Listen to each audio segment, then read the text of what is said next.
Hi, in this tutorial I'm going to show you some tips for using the DSM-5 online. The DSM-5 is available online through the library website.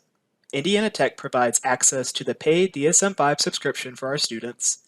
In order to avoid locked or restricted content, you must access the DSM-5 through the library's website, rather than using a Google search or links from another web page. On the library's homepage, library.indianatech.edu, scroll down to our database shortcuts. Here you will see an icon for the DSM-5.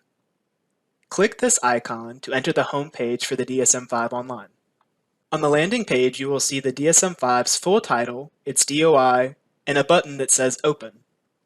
Click Open to view the full text of the DSM-5 in a PDF viewer.